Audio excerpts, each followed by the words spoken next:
देखिए, जिस तरह से देखा जा रहा है 8 से 10 कॉलेज हैं जो कि फर्जी फैकल्टी के मामले में जिनकी मान्यता निरस्त की गई थी 1 साल पहले। धीरे-धीरे इन कॉलेजों की मान्यता बहाल की प्रक्रिया चल रही थी और सरकार के जो दोषी अधिकारी हैं नर्सिंग घोटाले के, वो इस पूरे घोटाले को अंजाम दे रहे थे। अब देखिए, जो 19 नर्सिंग कॉलेज थे, उनकी मान्यता निरस्त कर दी गई थी 2023 में अगस्त में, लेकिन उसके बाद एक चिकित्सा शिक्षा विभाग ने एक आदेश निकाला था कि इनके ऊपर कानूनी कार्रवाई भी की जाए, लेकिन इनके ऊपर कोई कानूनी कार्रवाई नहीं की गई, इनको मान्यता देने का काम किया गया। नर्सिंग घोटाले पर मध्य प्रदेश में सियासी महाभारत लगातार जारी है। विधानसभा के बजट सत्र में हमने देखा किस तरीके से कांग्रेस विधायकों ने बीजेपी सरकार की घेराबंदी की। तत्कालीन चिकित्सा शिक्षा मंत्री विश्वास सारंग की बर्खास्तगी को लेकर बवाल हुआ विधानसभा के बजट सत्र के दौरान, और उसके बाद सड़कों पर पूरे मध्य प्रदेश में यूथ कांग्रेस, एनएसयूआई और कांग्रेस के तमाम कार्यकर्ता बीजेपी सरकार के खिलाफ प्रदर्शन कर रहे हैं। लेकिन बड़े हैरानी की बात यह है कि जब विधानसभा का बजट सत्र चल रहा था, जब विधायक दल कांग्रेस का नर्सिंग घोटाले को लेकर विरोध कर रहा था, उस वक्त 8 नर्सिंग कॉलेजों को मान्यता दी जा रही थी। ये सुनकर आप ज़रूर हैरान हो रहे होंगे, लेकिन ये दावा है रवि परमार का, जो विसिल ब्लोअर हैं, कांग्रेस से ताल्लुक़ रखते हैं और एनएसयूआई मेडिकल विंग के ये पदाधिकारी हैं, और ये दावा कर रहे हैं कि 8 नर्सिंग कॉलेजों को मध्य प्रदेश के मान्यता दी गई जो फर्जी हुआ करते थे, जो एक रिपोर्ट में जिनको फर्जी बताया गया था। रवि, क्या है मामला, कितने कॉलेजों को अनुमति मिली है? देखिए, जिस तरह से देखा जा रहा है 8 से 10 कॉलेज हैं जो कि फर्जी फैकल्टी के मामले में जिनकी मान्यता निरस्त की गई थी 1 साल पहले।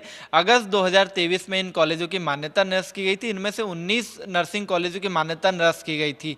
धीरे-धीरे इन कॉलेजों की मान्यता बहाल की प्रक्रिया चल रही थी और सरकार के जो दोषी अधिकारी हैं नर्सिंग घोटाले के, वो इस पूरे घोटाले को अंजाम दे रहे थे। और जिस तरह से देखा जा रहा है कि पूरे समय के दरमियान हमने एक चीज़ देखी कि जिन कॉलेजों के पास मान्यता नहीं थी, उन कॉलेजों को भी मान्यता देने का काम नर्सिंग काउंसिल और मेडिकल विश्वविद्यालय कर रहा है। अब देखिए, जो 19 नर्सिंग कॉलेज थे, उनकी मान्यता निरस्त कर दी गई थी 2023 में अगस्त में, लेकिन उसके बाद एक चिकित्सा शिक्षा विभाग ने एक आदेश निकाला था कि इनके ऊपर कानूनी कार्रवाई भी की जाए, लेकिन इनके ऊपर कोई कानूनी कार्रवाई नहीं की गई, इनको मान्यता देने का काम किया गया। पहले ये बताइए कि इनकी मान्यता निरस्त करने की वजह क्या थी, क्या क्या बिंदु थे उसमें? देखिए, उसमें यह था कि इनके पास प्रिंसिपल नहीं थे, फैकल्टी नहीं थी, इस वजह से इन कॉलेजों की मान्यता निरस्त की गई थी। वहीं देखा जा रहा है कि मैं आपको दूसरा, सीबीआई जिस प्रकरण की जांच कर रही है, तो क्या उस जांच के दायरे में ये 8 कॉलेज भी हैं? बिल्कुल, 8 कॉलेज जांच के दायरे में, और जांच दोबारा चल रही है, जांच में स्पष्ट होगा। लेकिन इस बीच विश्वविद्यालय जो निर्णय ले रहा है, ये बहुत ही गलत है। और जिस तरह से पूरी तरह देखा जा रहा है कि विधानसभा में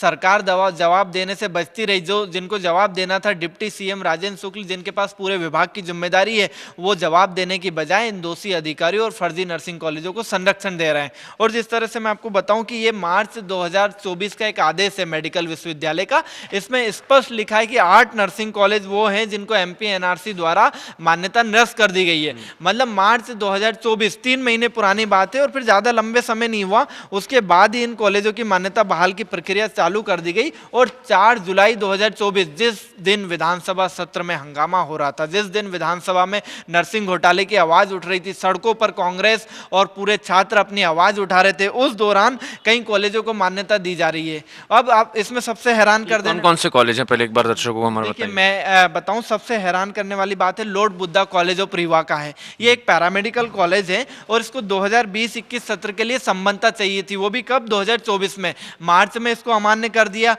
जनवरी 2024 में इसका निरीक्षण हुआ, इसके पास ना प्रिंसिपल मिला ना फैकल्टी मिली। उसके बाद इसको 4 दिन बाद इसने फैकल्टी रखी और इसने शपथ पत्र फरवरी में पेश करा कि हमने फैकल्टी रख ली है।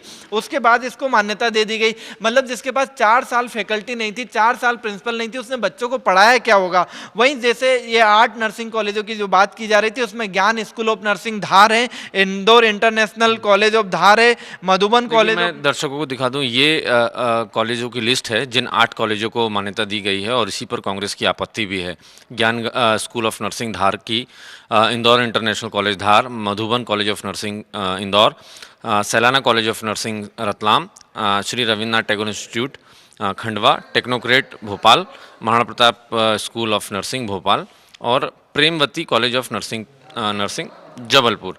तो इन 8 कॉलेजों को चलते विधानसभा के भीतर मान्यता दी गई। जब बवाल पूरा प्रदेश में विधानसभा के भीतर नर्सिंग कॉलेज में चल रहा था, तब इन 8 कॉलेजों को मान्यता दी गई है। तो अब क्या आगे रुख रहेगा? सरकार की तरफ से कोई बातचीत हुई आप लोगों ने आपत्ति दर्ज कराई, कोई रिएक्शन वहाँ से? देखिए, उसमें शिकायत करने के बाद भी सरकार का कोई जवाब नहीं आ रहा, और जिस तरह से हमने विधानसभा में देखा कि डिप्टी सीएम इस पूरे मामले में जवाब देने से बचते आ रहे हैं। उनने झूठे तथ्यों के आधार पर जवाब दिया, मतलब लाखों छात्रों के भविष्य के साथ खिलवाड़ हो रहा है, लाखों छात्रों का भविष्य अधर में अटका हुआ है, लेकिन सरकार को छात्रों के भविष्य की चिंता नहीं है। सरकार तो ये कह रही है कि दोषी अधिकारियों के खिलाफ कार्रवाई की गई है, सीबीआई का प्रकरण है, सीबीआई ने दर्ज किया है, जांच जारी है, कोर्ट में मामला है। इतनी जल्दबाजी क्यों? आप लोगों को कोर्ट पे भरोसा होना चाहिए, कुछ दिन में सारी चीज साफ हो जाएगी। जिस तरह से 111 लोगों को नोटिस जारी किया गया, इन 111 लोग नर्सिंग कॉलेज मामले में दोषी हैं, इन 111 लोगों पर क्यों कार्रवाई नहीं की गई? अच्छा, सीबीआई की बात की जा रही, हाईकोर्ट की बात, तो हाईकोर्ट और सीबीआई ने तो नहीं कहा था इन 111 लोगों को नोटिस जारी करो, ये तो सरकार ने कहा था। सरकार इनको बर्खास्त भी कर सकती है ना, और सरकार क्यों कार्रवाई नहीं कर रही है? 111 लोग जिनको नोटिस जारी किया, उनसे भी लेन देन की प्रक्रिया शुरू हो गई है। सिर्फ नोटिस देकर दबाव बनाया जा रहा है, उनसे भी पैसों का लेन देन किया जा रहा है बचाव करने के लिए। और जिस तरह से पूरी सरकार की मंशा स्पष्ट हो गई कि इस नर्सिंग घोटाले में पूरी सरकार संलिप्त है, और नर्सिंग का छात्र पूछना चाहता है, आज मध्य प्रदेश में लाखों नर्सिंग छात्र छात्राएं वो सरकार से पूछना चाहते हैं कि आखिर ये नर्सिंग फर्जी नर्सिंग कॉलेज के संचालक और दोषी अधिकारी सरकार को फर्जी नर्सिंग कॉलेज के बदले में क्या देते हैं। वो छात्र एकत्रित करके लाखों रुपए देने को तैयार है, सरकार को चंदा इकट्ठा करेंगे सारे छात्र और सरकार को चंदा देंगे। जाहिर है कांग्रेस लगातार नर्सिंग घोटाले की खिलाफत कर रही है और ये दावा कर रही है कि बीजेपी सरकार के कई सारे लोग इसमें शामिल हैं, अफसर से लेकर मंत्री तक इस घोटाले में शामिल हैं। कॉलेज फर्जी तरीके से चलाए गए, लाखों बच्चों का भविष्य बर्बाद किया गया। अब तैयारी ये है कि कांग्रेस इसकी लड़ाई दिल्ली से लड़ेगी, क्योंकि मध्य प्रदेश सरकार में इनकी सुनवाई नहीं हो रही है। दावा भी ये किया जा रहा है कि लड़ाई दिल्ली से लड़ी जाएगी और ज़रूरत पड़ेगी तो सुप्रीम कोर्ट का दरवाज़ा भी खटखटाया जाएगा। कैमरामैन रमेश के साथ नवीन सिंह, IBC 24 भोपाल।